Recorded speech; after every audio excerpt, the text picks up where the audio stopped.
Welcome to Piano Video Lessons Year 1, Unit 3, Lesson 14. This is video number 46 on YouTube, and if you just click up here in the corner on the info card, you can come on over to pianovideolessons.com where you can get everything you need to complete these lessons. So today we're going to be learning Morning from the Peer Gynt Suite by Edvard Grieg, and we're going to be learning this with a new feeling to how we play. We've learned to play staccato, and we know that staccato is a bouncy touch, but now we want to play very gently and smoothly, and the opposite of staccato. So the word we use to describe this touch that is opposite to staccato is legato. And legato means we want the notes to overlap each other.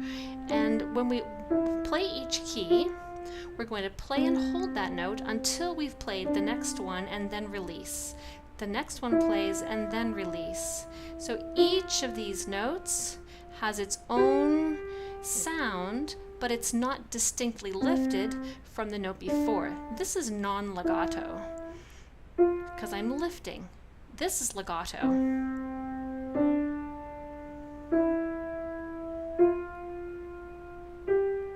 So you can see when I play this legato touch, I let my hand lift as I hold down so that I can press down on the next finger and hold it through while I play the following finger. Each time I play a finger, I'm allowing the weight to move over before lifting. It's sort of like when I walk. When I walk, I make sure my new foot is planted on the ground before I lift up my other one. Otherwise, I'm sort of hopping or prancing or doing something unnatural, not walking. So the way we see this touch in music is by looking for these long lines that run along several notes, and they're called slurs. And if you think about it, if I were to slur my words, I would be like blending one word into the next. So a slur in music is no different. We want the notes to blend one into the next. So here a slur begins on the first C, and it makes every note overlap until the end of the line where it is finishing.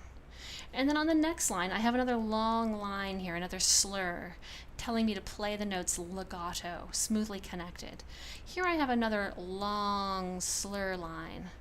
And again, on this line, you can even see this one starts with the right hand, and it ends in the left hand.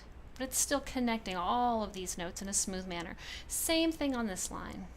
And then here we begin with the left hand, and we slur and finish in the right hand.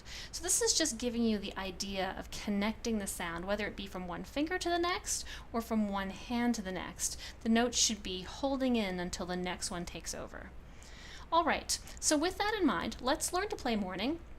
And let's first of all have a look at the patterns. So we see it's in 3/4 time, and it begins here on beat number 1, C, skip, neighbor, neighbor, neighbor, neighbor, skip, neighbor, neighbor, neighbor, neighbor, neighbor. And if you look carefully here, you'll see that this pattern that starts on C repeats itself and finishes here. On the next line, we're going to have C, skip, back to C, and then here, rather than reading by intervals, we should be probably trying to read individual notes here. We're going to have 1 playing D, and then A again, and then back to D. Then we'll go into the left hand, we're going to play thumb on C, skip, down, down. Let's try that much from the beginning, thinking about patterns. My right thumb beginning on D on the second line, my left thumb beginning the piece on middle C. Here I go. C, skip, down, down. Listen to the smoothness. C, skip, all these neighbor notes, just walking and rocking. Here's a skip. And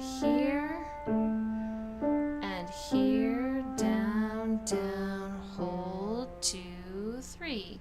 At the end of each slur, you can have a brief lift. So let's do this first one and make sure we lift at the end. Down we go.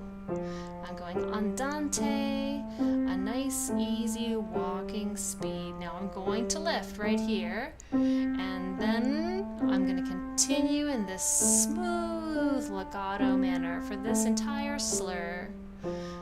Excellent. Okay, now I'm on the next line, and it begins with the note G. And if I remember, I was playing thumb on D.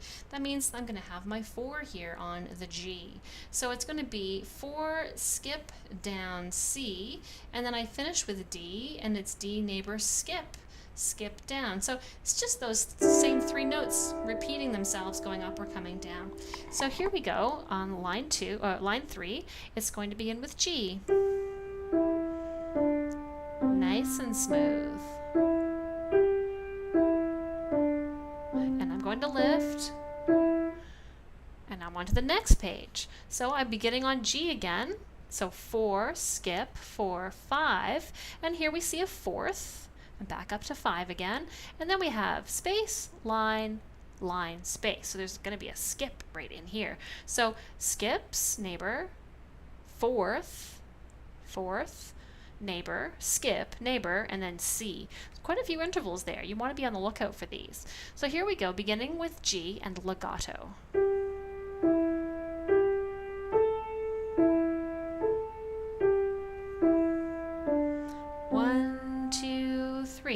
And a little breath. So at the end of each slur, there's a little breath in the music.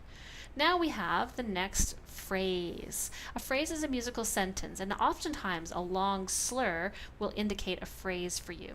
This phrase is identical to the first phrase, so we won't have to play it just now as we decode this piece. And then looking down here, this is a lot like the second phrase, but has a slight difference when we get right here. So if you were to look at the second phrase and you were to get into this third measure, you would see that here is the difference. Instead of going down to C and walking, we're going to play F for 3, and again, and then playing a 5th in the left hand. So let's just try this last line. We're going to have our thumbs beside each other on D and C, and we're going to begin here with nice connected sound.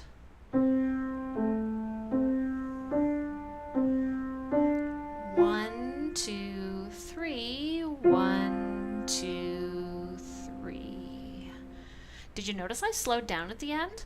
That's because it says ritardando right here, and it's often abbreviated in the music as rit, and rit is short for ritardando, and it's Italian for gradually slowing down.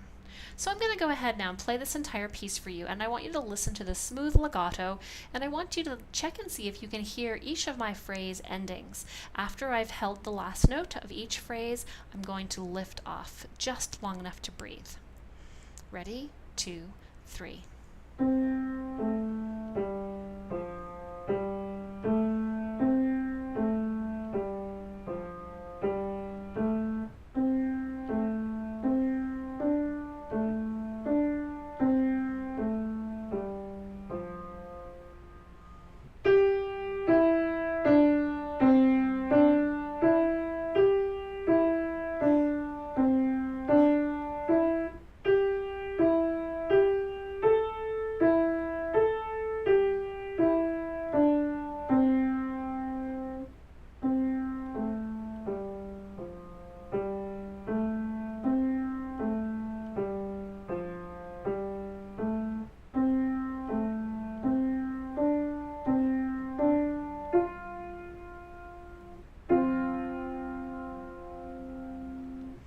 Excellent. So practice this piece until you have control over your legato connected notes. You could also go back and practice your Hanon exercise, ensuring that you're making every note smooth and connected. One hand may prove to be harder than the other, so you want to practice that one extra.